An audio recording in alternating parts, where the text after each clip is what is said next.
అందరికీ నమస్కారం అండి. ఐటీ ద్రోణాచార్య ఆర్ఎన్ రెడ్డి గారు మనతో పాటు ఉన్నారు. అలాగే ఆర్ఎన్ రెడ్డి ఐటీ స్కూల్లో చదువుకున్న వారి స్టూడెంట్ కూడా మనతో పాటు ఉన్నారు. స్టూడెంట్ ఎందుకంటానంటే ఈరోజు జాబ్ వచ్చేసినా కూడా వారు ఎంత ఎత్తుకెదిగినా ఎన్ని లక్షల ప్యాకేజ్ వచ్చినా ఆయన ఆర్ఎన్ రెడ్డి గారికి అక్కడ చదువుకున్నానికి స్టూడెంటే కాబట్టి అంతేనా సార్? సార్ నమస్కారం అండి. సార్ నాకు అనిపిస్తుంది ఇప్పుడు ప్రీవియస్ ఇంటర్వ్యూలో నేను చూసినప్పుడు ఒక్కొక్కళ్ళు ఒక్కొక్క స్ట్రీమ్ నుంచి వచ్చారు. ఒకళ్ళు ఐటీ నుంచి, ఒకళ్ళు ఏమంటారు హోటల్ మేనేజ్మెంట్ చేస్తే ఇప్పుడు ఈయనలాగా, ఇంతకుముందు ఉన్నవాళ్ళు ఫార్మా నుంచి, ఇలా డిఫరెంట్ సెక్టార్లోంచి వచ్చిన వాళ్ళు ఐటీలోకి రావడానికి నాకు చాలా ఆశ్చర్యం అనిపిస్తుంది. ఏంటంటే అసలు చదువుకున్న దానికి వాళ్ళు చేసిన ఉద్యోగానికి ఫైనల్గా మీ దగ్గరికి వచ్చి ఐటీ జాబ్కి ఎక్కడా సంబంధం లేదు. అంటే పిల్లలు వాళ్ళ ఇష్ట ప్రకారం చదవట్లేదా? వాళ్ళ ఇష్ట ప్రకారం చదవట్లేదా అంటే ఏదో అనుకుంటారు. అప్పుడు ఇప్పుడు జనరల్గా ఇంటర్మీడియట్ అయిపోయాక వాళ్ళు తీసుకునే కోర్స్ అనేది అప్పుడున్న అభిప్రాయాలను బట్టి ఉంటుంది. ఇప్పుడు ఎంప్లాయ్మెంట్ని ఉద్దేశించి ప్లాన్ చేసుకోరు. వాళ్ళ ప్యాషన్ ఉంటుంది, ఆ ప్యాషన్లో కోర్స్ చేస్తారు. కానీ తర్వాత అందులో ఎంప్లాయ్మెంట్ లేదు అనేది అర్థమవుతుంది. ఇప్పుడు ప్రణయ్ తన పేరు, తను చదివింది hotel management, degree hotel management తర్వాత 2 years బ్యాంక్ జాబ్ చేశారు. తర్వాత ఇప్పుడు మన కాడికి వచ్చాడు, కోచింగ్ తీసుకున్నాడు. ఇప్పుడు 18 పాస్డ్, 23లో ఐటీలో జీపీ ఇన్ఫోటెక్లో ప్లేస్ అయ్యాడు. సో మరి చదివింది హోటల్ మేనేజ్మెంట్ అంటే ఇంకా అప్పుడు మీరు అతన్నే ప్రశ్నించాలి. అదే ప్రణయ్ గారు, వెల్కమ్ టు మై షో అండి. Thank you so much. ఏంటి చదివింది హోటల్ మేనేజ్మెంట్, చేసింది బ్యాంక్ ఉద్యోగం, ఫైనల్గా ఆర్ఎన్ రెడ్డి గారి దగ్గరికి వచ్చి పడ్డారు. అది కాదు మేడం, ఇక్కడ ఇంకో పాయింట్ కూడా మనం ఇంతకుముందు ఇంటర్వ్యూలో మనం చేసిన దాంట్లో ఫస్ట్లో చెప్పాం, ఏ డిగ్రీ చదివినా ఐటీలోకి వెళ్ళొచ్చు అని. అవును. ప్రణయ్ ఒక ఎగ్జాంపుల్ ముందు కనకయ్య ఫార్మాలో జాబ్ చేసి వచ్చాడు. అవును. శ్రీకాంత్ బ్యాంక్ జాబ్ చేసి వచ్చాడు. అవును. Pranay is the best example. Hotel మేనేజ్మెంట్కి ఐటీకి సంబంధమే లేదు. ఇంకా నెక్స్ట్ ఎపిసోడ్స్ చాలా ఉన్నాయి. బిఎస్సీ అగ్రికల్చర్ అతనికి నిన్న జాబ్ వచ్చింది, ఈరోజు రాలేకపోయాడు, నెక్స్ట్ ఎపిసోడ్లో ఉంటాడు. ఏజీబీఎస్సీ వాళ్ళు ఉన్నారు. ఇప్పుడు బిఎస్సీ నర్సింగ్ అమ్మాయి ఉంది, ఇప్పుడు బ్యాచ్ నడుస్తుంది. ఎంఎస్సి బాటనీ ఇప్పుడు బ్యాచ్లో ఉన్నారు. సో ఇవన్నీ మనకు నెక్స్ట్ అంటే లైక్ అన్ని ఫ్లేవర్స్ వాళ్ళు కూడా ఐటీలోకి వెళ్ళొచ్చు అని మనం చెప్పాము మాటలు, బట్ ఇవి ఎవిడెన్స్. ట్రూ. ప్రణయ్ గారు, యాక్చువల్లీ హోటల్ మేనేజ్మెంట్లో మీకు మంచి ఆపర్చునిటీస్ ఉంటాయి కదా, ఐటీ వైపుకి వచ్చారు. సో యాక్చువల్గా నేను ఒక డెసిషన్తో వెళ్ళాను మేడం యాక్చువల్గా హోటల్ మేనేజ్మెంట్ దానికి. కాకపోతే వన్స్ నేను లోపలికి వెళ్ళిన తర్వాత నాకు ఎందుకో సెల్ఫ్ సాటిస్ఫాక్షన్ అన్నది లేదు అసలు ఆ జాబ్లో. సో దానివల్ల నేను ఈ యాక్చువల్గా మాకు హోటల్ మేనేజ్మెంట్లో అకౌంట్స్ సబ్జెక్ట్ ఉంది. సో దాని బేసిస్ పైన నాకు ఐసిఐసిఐ బ్యాంక్లో ఒక ప్రైవేట్ బ్యాంక్లో నాకు ఎంప్లాయ్మెంట్ వచ్చింది. సో అక్కడ వర్క్ చేస్తున్నాను. ఈవెన్ అక్కడే చేసినప్పుడు కొంచెం సాటిస్ఫాక్షన్ వచ్చింది, కానీ ఈవెన్ ఐఎమ్ నాట్ గెటింగ్ ఆ కిక్ అంటారు కదా జాబ్లో, that I'm not getting. So దానివల్ల నేను చేంజ్ అవుదాం, ఇట్లా నా ఫ్రెండ్స్ అందరు ఉన్నారు, ఈవెన్ దే ఆర్ వాళ్ళు చెప్పినారు లైక్ నువ్వు మాలాగా ఇటు సైడ్ వచ్చుంటే ఈ శాలరీస్ ఇవన్నీ గ్రోత్ బాగుండేది కదా అని చెప్పి. సో నేను అది ఆలోచించే టైంలోనే యాక్చువల్గా ఈ సెకండ్ కోవిడ్లో మా ఫాదర్ యాక్చువల్గా కోవిడ్ వచ్చి అది ఎక్స్పైర్ అవ్వడం అదంతా అయ్యింది. సో దానివల్ల అది అక్కడ స్టాప్ అయినాను నేను. ఇంకా ఆ ఒక ఉద్యోగం మానేసి ఐ స్టాప్ దేర్. ఒక 6 months I was in different mood అండి అట్లా అవ్వడం వల్ల లైఫ్లో. అసలు that was not expected for me. So అలా ఉంది, ఒక 6 months ఇంట్లో ఉంది, మదర్ని చూసుకోవడము అదంతా చేస్తున్నా. సో ఏం చేయాలి లైఫ్లో క్లారిటీ లేదు, సడన్గా బ్లాంక్ అయిపోయింది మొత్తం. సో ఆ టైంలో మా మదర్ యూట్యూబ్లో చూస్తూ మీ ఇంటర్వ్యూ చూస్తారు, మీదే అరేంజ్ అది. సో అది చూసినప్పుడు మా మదర్ ఇట్లా చెప్పినారు. నేను అనుకున్నా ఫస్ట్ టైం అట్లా చెప్పంగానే అట్లా చాలా చెప్తారులే అమ్మ అన్న ఫీలింగ్. అంటే చాలామంది చెప్తారు అసలు నేను చదివింది వేరో, నేను చేసింది వేరో, ఇప్పుడు అసలు ఇట్లా ఆపర్చునిటీ అసలు రాదు అన్న ఫీలింగ్లో ఉన్నారు మేడం నేను. అలా అనుకున్నప్పుడు ఇప్పుడైతే నాకు మదర్ లేదు, నువ్వు ఒకసారి చూడు అని చెప్పి చూపించారో, ఆర్ఎన్ రెడ్డి సార్ చెప్పినవన్నీ విన్నానో ఒక కంప్లీట్ హోప్ వచ్చింది ఫస్ట్ టైమే. సో ఇంకా నేను వేరేవేమో ఆలోచించలేదు, డైరెక్ట్గా నేను మదర్ వెళ్ళి సార్ని కలిసాం. డైరెక్ట్గా వెళ్ళి సార్ ఇది నా సిచ్యువేషన్, కానీ నేను ఎంతైనా హార్డ్ వర్క్ చేస్తాను సార్, అది నేను చూసుకుంటాను సార్ డెఫినెట్గా అని చెప్పాను సార్కి. సో సార్ ఆల్సో నాకు అదే చెప్పారు, don't leave my hand till you get the job అని కన్ఫర్మేషన్ ఇచ్చారు నాకు. నువ్వు జస్ట్ హార్డ్ వర్క్ పైన నువ్వు డిపెండ్ అవ్వు, మిగతాదంతా I will take care of it అన్నారు. ఆ కాన్ఫిడెన్స్ ఇవ్వడం వల్లే నేను ఈరోజు సెకండ్ ఇంటర్వ్యూలోనే జాబ్ వచ్చి ఐఎమ్ విత్ సార్ ఈరోజు వచ్చాను. ఇప్పుడు ఇక్కడ సాటిస్ఫాక్షన్ ఉందా మీకు ఈ ఐటీ జాబ్? కంప్లీట్గా మేడం. యా, ఇంకా జాయిన్ అవ్వలేదు. రేపా అయిపోయింది సార్, జాయినింగ్ అయిపోయింది, ఆన్ బోర్డ్ అయిపోయింది, work start, on board formality complete అయిపోయింది లాస్ట్ వీక్. కానీ నేను just receive offer and on board అయిపోయింది 1 day. రేపు నుంచి is going to work Monday. ఎక్కడండి కంపెనీ పేరు? GP Infotech madam. యా, కూకట్పల్లిలో ఉంది. అండ్ ఆల్సో ఫోరం పక్కన ఉంది, వాళ్ళ ఓన్ క్యాంపస్ ఉంది. వాళ్ళు మొత్తం సౌత్ ఆఫ్రికా ప్రాజెక్ట్స్ చేస్తారు. లాస్ట్ 10 years నుంచి నా స్టూడెంట్స్ చాలామంది ఉన్నారు ఆ కంపెనీలో, 20 మంది ఉంటారు నా గెస్.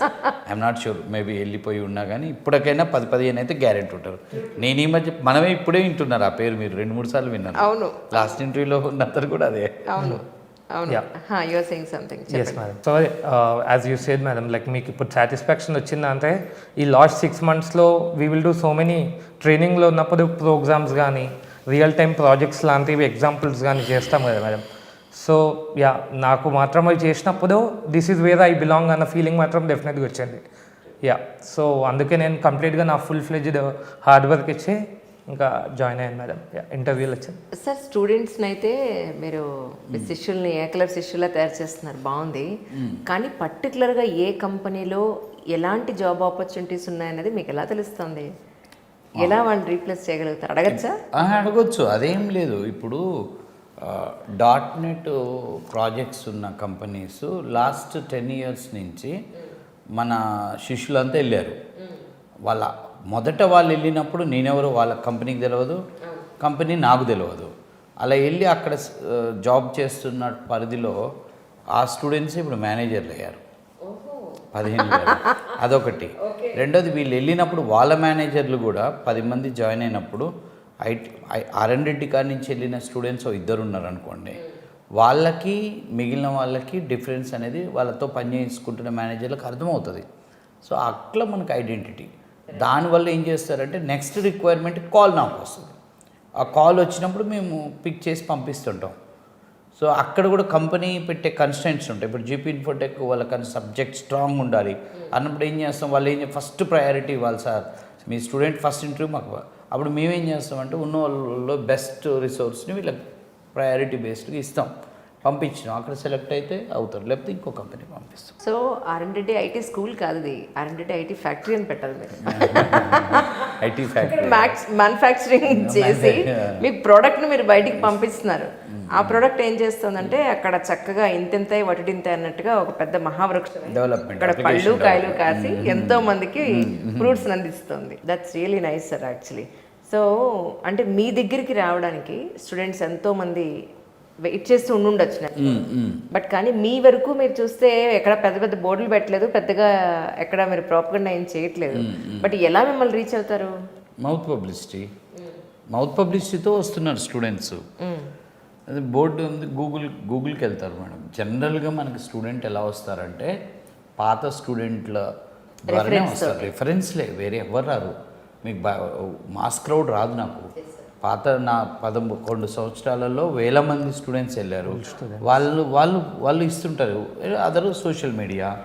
వీళ్ళకి ఏంటంటే పాత స్టూడెంట్స్ అందరూ నా ఫేస్బుక్, గూగుల్ ఫాలో అవుతుంటారు, యూట్యూబ్లో నన్ను ఫాలో అవుతుంటారు. They know the address.